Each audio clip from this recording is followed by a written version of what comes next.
পরিবর্তন নেই। শারদ চন্দ্র, এই যে শারদ চন্দ্র পবন বন্ধ বিপিনি ভরল কুসুমকান্ত। বিষয়গুলো বুঝতে হবে। শারদ চন্দ্র যেদিন পূর্ণ চাঁদের উদয় হলো, জাগতিক জগতের আকাশে নয়, বৃন্দাবনে নয়। ও মা ভালো করে বুঝে নিবেন, যেদিন আপনাদের সবার এই হৃদয় আকাশে বাবারাবা, যেদিন মায়েদের এই হৃদয় আকাশে সেই পূর্ণ চন্দ্রের উদয় হলো, সেই দিন হয়েছিল রাসলীলা। পূর্ণ চন্দ্রের উদয় হলো শারদ চন্দ্র। পবন মন্দ, বাবাদের কাছে আসি, পবন মন্দ যদি হ্রাস করিতে চান, এই পবন বাতাস যেন ঠিক থাকে। পবন মন্দ, মন্দ পবন শব্দের অর্থ হলো বাতাস, মন্দ শব্দের অর্থ খারাপ। এই বাতাসটা যেন মন্দ না হয়, বাতাসটা যেন শান্ত হয়। এজন্য বললেন শান্ত রতি বিনে, শান্ত রতি বিনে পাবে না সেই ধনে। শান্তিপুরে গিয়ে বসরা যার এমন, আগে জ্বালাও জ্ঞানের বাতি, হবে তোমার শুদ্ধমতি। সেই দেশের গতি বুঝিবে তখন, সেই দেশের ভাব সখীর স্বভাব। এবার ভবের মরা সেজে গর্গা সাধন, অত সহজ না। মরার আগে মরতে হবে। পবন মন্দ পেলাম, বিপিনে ভরল কুসুম গন্ধ। কুসুম শব্দের অর্থ কি বাবা? কুসুম শব্দের অর্থ ফুল। যে ফুল ফুটেছিল জাগতিক জগতের গাছে নয়। আজকে ইশারায় বলে গেলাম মা, ওই ফুল যতদিন আপনার কৃষ্ণ ভজন ততদিন। এই যে মায়েদের দেখছেন এখন কাদাই সার, ভজন হবে না। ফুল যতদিন কৃষ্ণ ভজনে ততদিন। কয়টা ফুল ফুটেছিল বৃন্দাবনে? ফুল্ল মল্লিকা মালতী জুথি। কয়টা ফুল? ফুল্ল মল্লিকা মালতী জুথি কয়টা? তিনটা। অনেকে বলছে চারটা, না। ফুল্ল শব্দের অর্থ হলো বিকশিত হলো, ফুটলো। ফুল তিনটি, কি কি? মল্লিকা মালতী জুথি। এই তিনটা ফুল ফুটেছিল, কিন্তু মহাজন বললেন না, ফুল তিনটা নয়, ফুল একটাই ফুটে। ওই এক ফুলের 3 দিনে 3টা রং থাকে। ভালো করে বুঝে নিন, সময় নিয়ে আর আমি বলবো না। সেই দিন হয়েছিল রাসলীলা।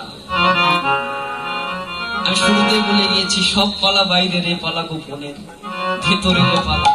আর বেশি দূরে যাব না, আবার আমাদের দোষ হয়ে যাবে।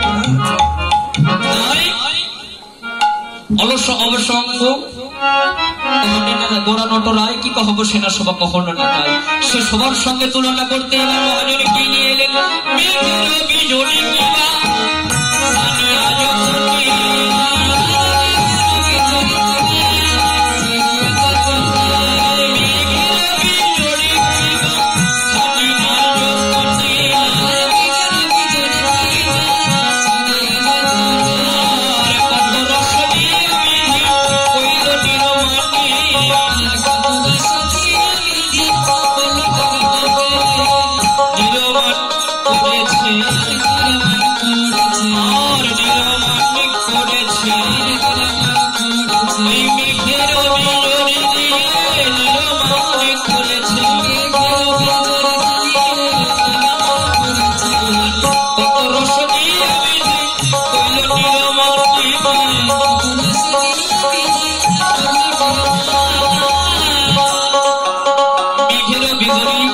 একত্রিত করে আমার ওই সবার সঙ্গে মিলাতে গেলেন।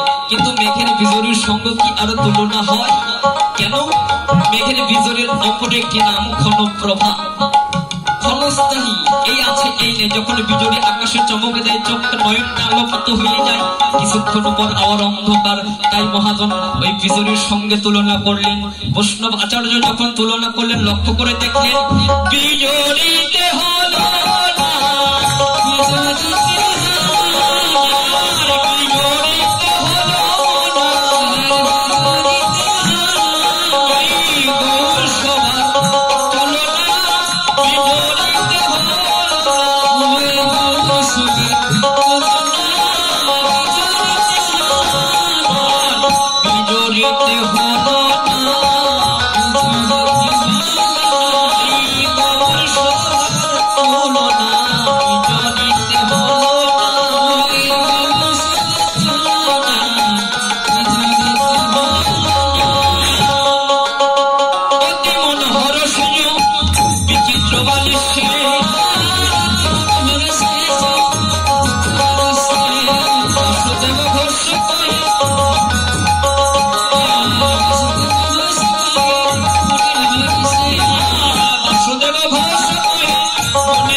নিবাসিত হয়ে গেছ প্রতিদান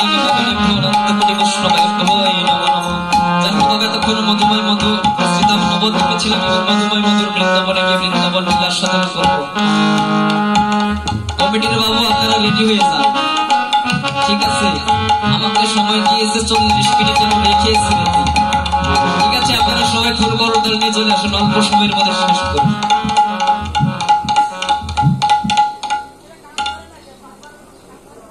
এই যে কমিটির বাবুদের জন্য বাবু কাকু দাদুরা ছোট ভাইরা বড় ভাইরা যে যেখানে আছেন আপনারা অতি শীঘ্রই আমাদের কীর্তন অঙ্গনে চলে আসুন, আর বাইরে ঘোরাফেরা না করে অতি শীঘ্রই চলে আসুন, খোল করতলা নিয়ে চলে আসুন। তাই মধুময় মধুর বৃন্দাবনে যাবো, সবাই রাধা নামের জয় জয় জয়।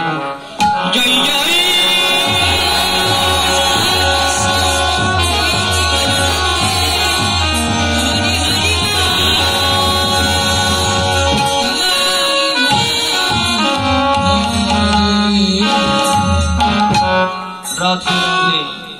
মধুময় মধুর বৃন্দাবনে মাধুর্য মণ্ডিত বৃন্দাবন শ্যাম রস শিরোমণি বৃন্দাবন। মধুময় মধুর বৃন্দাবনে ভগবান শ্রীকৃষ্ণ 1600 গোপীদের সঙ্গে নিয়ে মহারাস নিত্য রাস করে অলস হয়ে গিয়েছে। এই যে একটি ভুল ধারণা, ভগবান কতগুলো গোপীদেরকে নিয়ে রাস করেছিল? কতগুলো?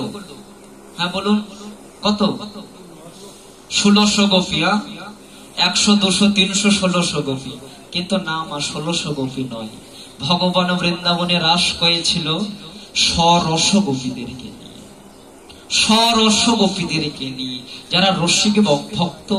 রস ব্যতীত কখনো যেমন সে ফুল ভ্রমর বসে না, তদ্রূপ রস ব্যতীত কোন পুষ্প অঞ্জলি দেওয়া যায় না। তো সরস গোপীদেরকে নিয়ে বৃন্দাবনে রাস করেছিল। কোথায়? নিধুবন নিকুঞ্জ কাননে রাসলীলায় নিত্যকিত করে পরিশ্রান্ত ক্লান্ত হয়ে আজ আমার ভগবান শ্রীকৃষ্ণ শ্রীমতী রাধারানীকে নিয়ে শয়ন মন্দিরে শয়নে আছে। মহাজন পদ লিখছে, পদকর্তা পদ লিখছে কি? ওরে